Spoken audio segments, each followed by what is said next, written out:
kini tiba pula giliran Harry Jazz ataupun Larry Raphael. Beliau merupakan seorang penulis yang berasal daripada Sabah, negeri di bawah Bayu, dan sekarang telah menetap di Semenanjung, di area Selangor. Kalau tak silap Brother Fai di Puchong.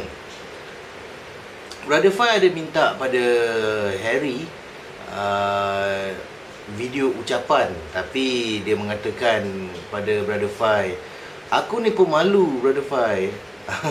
Aku pemalu, muka aku tak handsome katanya. Sebenarnya Harry, engkau handsome Harry, kan?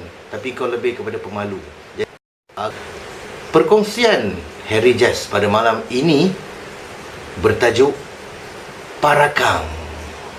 Okey, kita dengar intro dia ya.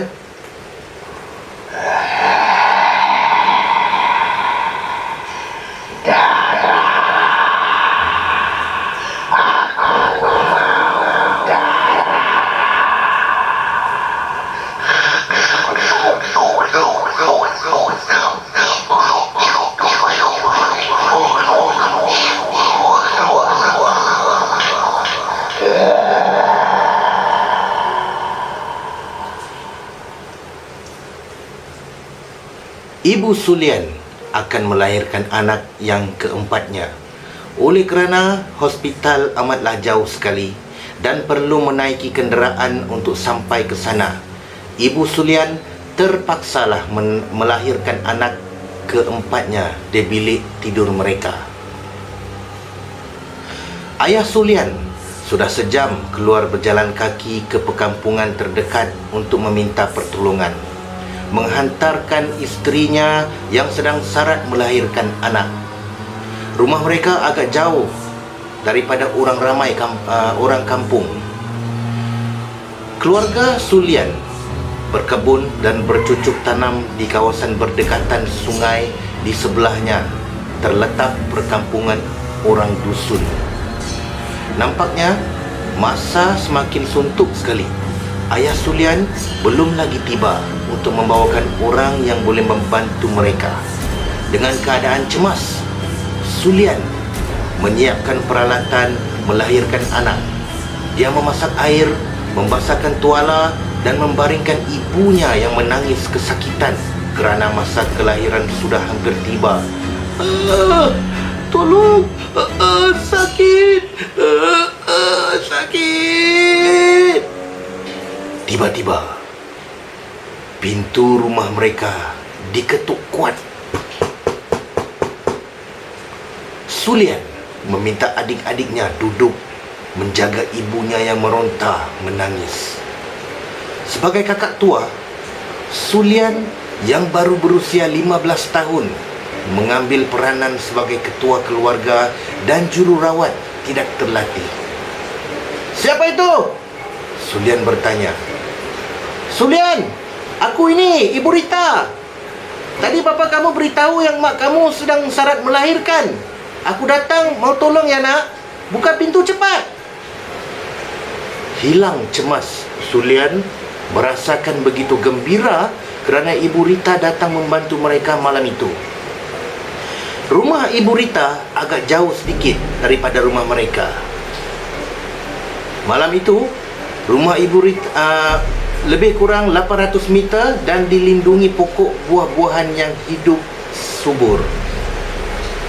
Sulian dengan pantas membuka pintu dan Ibu Rita dengan cepat meluruh masuk ke dalam bilik ibunya. Tenang Lisa, tenang. Aku bantu kamu melahirkan anak ni. Ketuban kamu sudah pecah. Tidak lama lagi anak ini pasti lahir. Masa sudah tak cukup Lisa. Sulian, ambilkan makcik besan. Besen. Ini besen, bukan besan. Isi dengan air suam, dengan air sejuk, dan lembapkan tuala ini. Baik Bu, kata Sulian. Seperti diarahkan Ibu Rita, Sulian menyediakan keperluan yang diminta untuk melahirkan bayi. Ketuban mak Sulian sudah pecah dan sudah tidak sempat ke hospital. Anak-anak, kamu tunggu di luar ya. biar ibu dan Sulian di dalam bilik ini. Ramai-ramai tidak elok. Nanti lemas mak kamu. Tak bernafas nanti dia. Mak kamu perlu udara sekarang. Seperti mengerti, adik-adik Sulian bergegas keluar dan duduk di ruang tamu. Ibu Rita dengan tekun merawati ibu Sulian. Setelah 2 jam berlalu dengan penuh kesabaran dan teliti, akhirnya Mak Sulian selamat melahirkan bayi laki-laki yang comel. Dengan cermat, Ibu Rita membersihkan bayi itu dengan kain dan air suam, memotong tali tembuninya dengan gunting dan mengikatnya. Dia meminta Sulian membuang darah itu ke dalam lubang tandas mereka. Sulian patuh dan langsung ke tandas serta membuang darah kelahiran yang bercampur dengan air. Ketika Ibu Rita dan Sulian sibuk mengatur tempat kelahiran, Ibu Rita terkejut mendengar suara yang agak kuat seperti bunyi sedang khusyuk menjilat-jilat sesuatu.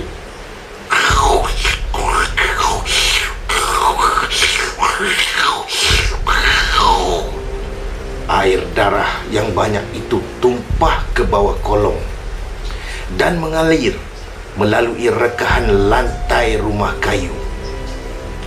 Sulian, ambilkan lampu suluh. Suruh adik masuk ke dalam bilik sekarang dan jaga mak. Dengan pantas, Ibu Rita memeriksa sama ada tingkap rumah terkunci rapat dan kemudian mengambil kain sarung dan mancis kayu. Perlahan-lahan pintu dibuka dari arah dapur dan mereka turun beberapa kaki anak tangga sebelum menyuluh ke arah bawah kolong. Alangkah terperanjatnya mereka apabila mendapati yang ada 2 orang di bawah kolong tepat atasnya bilik Ibu Sulian. Mereka duduk sambil menjilat-jilat sesuatu di atas tanah. Bunyinya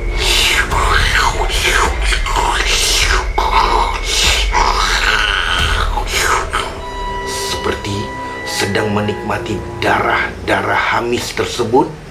Mereka minum dengan begitu berselera sekali. "Parakang!" bisik Ibu Rita kepada Sulian. Memang meremang bulu roma Sulian apabila mendengar Ibu Rita menyebut Parakang. Dengan pantas, Ibu Rita menyuluh 2 makhluk itu sambil menjerit. "Woi, pergi kamu! Pergi dari sini!" Walaupun Ibu Rita mengusir dan mengacah mereka dengan suara yang tinggi dan garang, namun makhluk Parakang itu tidak mengendahkan mereka. Sulian yang merasa takut hampir saja terkancing melihat di bawah cahaya lampu suluh. Makhluk itu bercangkung atas tanah dan menjilat-jilat titisan darah yang mengalir dari atas lantai rumah. Dengan cepat, Ibu Rita mengarahkan Sulian mengambil kain sarung yang dipegang Sulian dan membakarnya. Walaupun ketakutan, Ibu Rita gagahkan diri dengan turun ke tanah dan melibas-libas kain sarung yang terbakar itu. Parakang itu berbunyi seperti kucing yang bergaduh berebut tulang.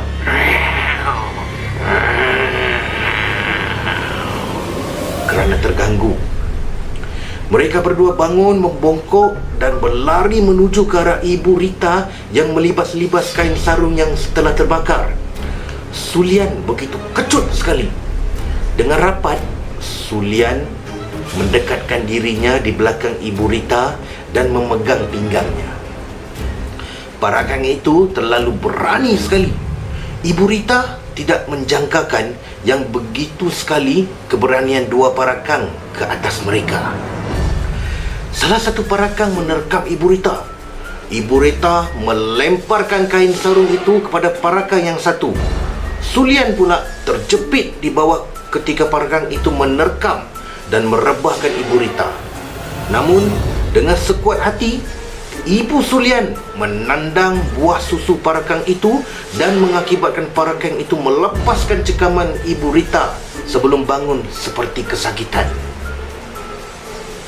Tiba-tiba, orang kampung pun tiba. Bapa Sulian muncul dengan beberapa orang kampung. Apabila melihat hal itu, tanpa berlengah, Bapa Sulian dan penduduk kampung melemparkan kedua-dua parakang itu dengan batu.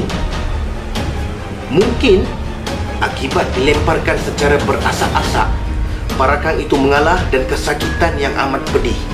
Mereka bingkas bangun dan berlari lintang pukak. Orang kampung datang sebenarnya bukan untuk mengusir parakang. Kebetulan Bapa Sulian meminta bantuan dan kereta yang dibawa masuk sangkut tidak dapat masuk ke arah jalan ke rumah mereka. Makanya secara beramai-ramai mereka turun untuk datang. Manalah tahu ada apa-apa yang mereka boleh hulurkan untuk membantu keluarga Bapa Sulian. Namun setibanya di sana, mereka terdengar suara Sulian menjerit-jerit ketakutan. Dan seperti suara Ibu Rita melawan mereka dengan sedaya upaya. Ketika tiba, mereka melihat berlaku pergelutan. Dan ketahuanlah mereka yang ada parakang datang untuk memakan bayi yang baru dilahirkan. Tindakan pantas orang kampung telah mengusir parakang ini lari jauh entah ke mana. Parakang ini adalah manusia jadi-jadian yang mengamalkan ilmu hitam. Mereka amat menggemari darah yang segar dan berbau hamis serta daging muda amnya bayi.